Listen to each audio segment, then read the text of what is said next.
Hey all, here are OS Reviews. So our exploration in the world of audiophile products continues today with the Hidizs MP145s. These are in-ear monitors, but they're HiFi certified and they are planar headphones. As a quick recap, planar magnetic headphone converts electrical energy into sound waves, and they use a magnetic field to move a diaphragm, so it's able to be a little bit more reactive compared to traditional drivers, which is why planar tech in general should theoretically produce more precise sound reproduction. It's faster, it's quicker, with more punchy bass, lower distortion, which is why they're often preferred by audiophiles, folks that really care about the nitty-gritty details in sound and want the best technical sounding headphones possible. With that being said, they are technically a little bit larger. In addition, it does consume a little bit more power to drive. It may slightly reduce the battery life, perhaps by 5 or 10% faster compared to normal IEMs, but could be worth it for more critical listeners that want also more powerful bass response. With that being said, planar headphones are usually harder to manufacture, and that's why the pricing for them is going to be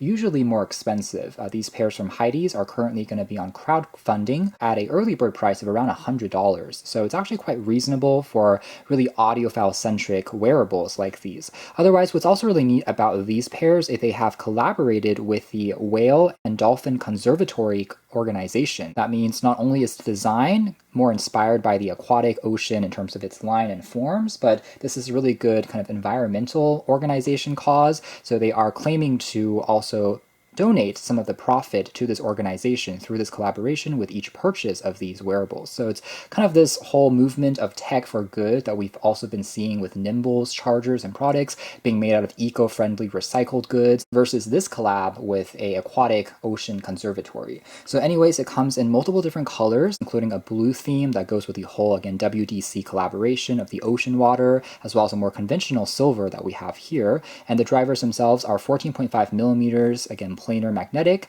Cables can be completely detached and are modular and replaceable. You can pick between standard 3.5 millimeters or 4.4 millimeters, and it has Sony's high-res certification in terms of audio reproduction. Of course, like the majority of IEMs and audiophile equipment though, they are wired headphones, so they're not going to be Bluetooth enabled, and that is because Bluetooth is a lossy signal at the end of the day. It will always drop a little bit of detail when being transmitted. Again, really for discerning listeners that are more critical and just want a ton of detail as possible. Now this brand, Hidizs, do also make HiFi MP3 players as an alternative to brands like Sony, Fio, or Cohen, so it can be paired with some of their dedicated players as well. What's kind of interesting, they've also created a couple of little accessories that you can clamp onto the outsides of the mesh, and they claim that these filters will also slightly change the sound signature. So it's kind of a manual mode of making sound perhaps a little bit more bassy versus slightly more airy and vocal driven, as an alternative to a digital EQ, for example. So kind of a mechanical way of changing that sound. Just a closer snippet on that, they call these 3 pneumatic sound tuning filters that offers up to 9 different sound styles. And also the cable, they claim to be, of course, high quality in terms of anti-tangle, plus not dropping any signal. Packaging, it is done in a pretty tasteful way. A lot of the specs are reiterated again on the rear, and it comes in a hard shell case that says Hidizs, relish music beauty in the details, and it opens up to another compartment that says soulful music beyond time and space. And the MP145s are presented there right on top. So they are going to be a touch larger than maybe some of the smallest IEMs we've seen, but also not bad considering that these are planar. It's constructed out of this kind of unibody chunk of metal aluminum, does feel very reassuring, has a lot of accent details going on there, inspired by the tail of dolphins and whales in terms of that shape, which I can kind of see when looking at it a little bit more closely. Definitely feels very substantial and solid in terms of build. We have just a logo there. The mesh, by the way, here is constructed out of metal, and it is something that you can detach just by screwing,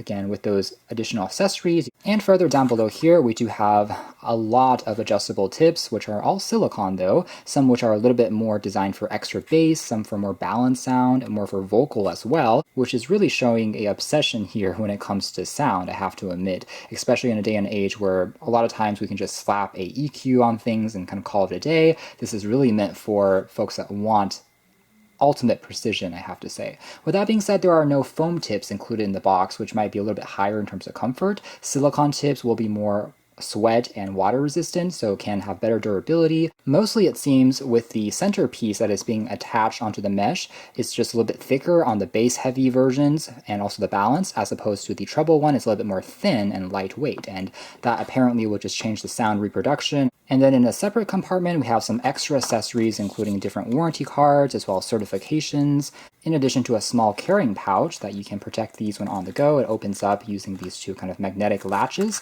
and we have just the cable on the inside, as well as the aforementioned kind of meshes to further change the sound profile. So we have the kind of additional silver as well as the red accented ones that will give you kind of more bass versus more treble, as well as balance, which is the kind of rose gold one that is on here by default. So 3 pairs of these plus 3 pairs of different sizing of the silicone tips.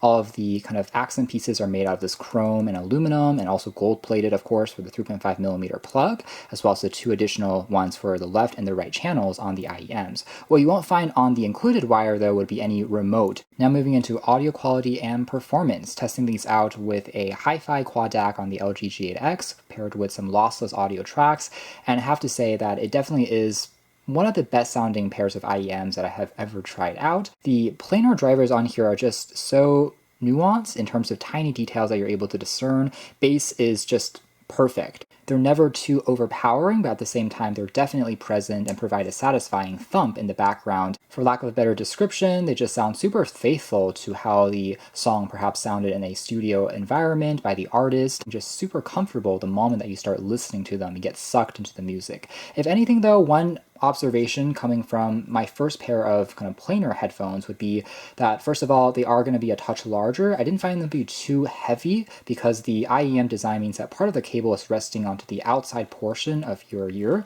so it accommodates a little bit of that weight. But for really long continuous listening sessions, I would say longer than 4 hours, they do get a little bit more fatiguing compared to super lightweight IEMs that maybe use more conventional drivers. However, you can also find regular driver-based IEMs that have maybe dual, triple, or even 10 drivers in crazy cases from brands like KZ. And obviously the more drivers that you stack inside, those are also going to make it larger in terms of frame. So it's actually not the largest pair of IEMs that I've seen, but again, not the smallest either. I would say it's in the middle in terms of comfort. The other thing is, for me at least, I found that it required a little bit more extra power to drive compared to regular kind of dynamic-based drivers. For example, in a typical pair of IEMs, I might be listening to a track at around, say, 8 or 10 volume level on Android. On these, I had to turn them up to around 18 or closer to 20 to get a similar amount of volume output, which was still plenty loud and rich. But just a quick observation there, and kind of goes with the entire argument that planars are, again, just a little bit more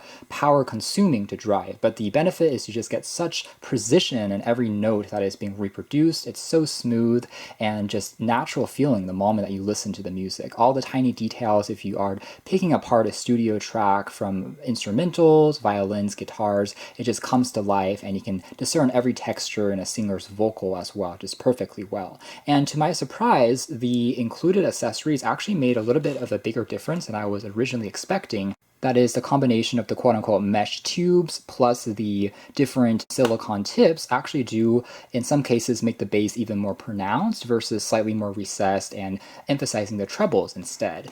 With that being said, if you are using a EQ, you can crank that up even more. I think this is more of Hidizs really showing off their engineering prowess and kind of the obsession, having all of these mechanical parts. You can think of as kind of a Rolex watch or some type of vintage camera with mechanical gears that you're turning. It's something that really takes you back and makes you appreciate those tiny little details. But from a convenience perspective, in a world that is moving faster and faster, we sometimes want that instant gratification and things done digitally, even wirelessly, even if it's not up to the same precision, can also have its advantages in its own way. For example, just being able to grab something and go, versus on here, you have to kind of fiddle around with these tiny parts to really get that difference. But overall, definitely working a little better than I was expecting, and when listening to the tracks, you do indeed get that advertised difference in sound. And that's why they say there are 9 different customizable settings, because you have 3 sets of these tubes combined with 3 different variants of the silicone tip. So 3 times 3 is 9 different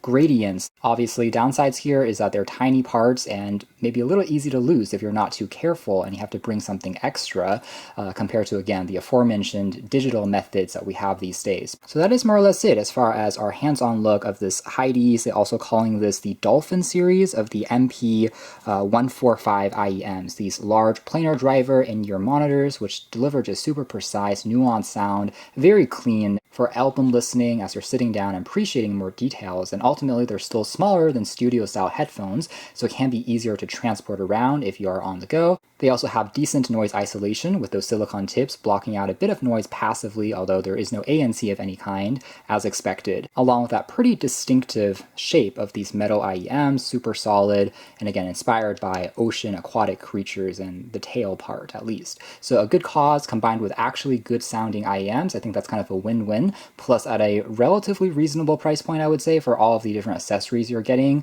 for a planar pair of wearables. So if interested, you can check out more details in the links down below. But for now, that's been our video. Thanks for watching here at OS Reviews. That's been the Hidizs MP145s.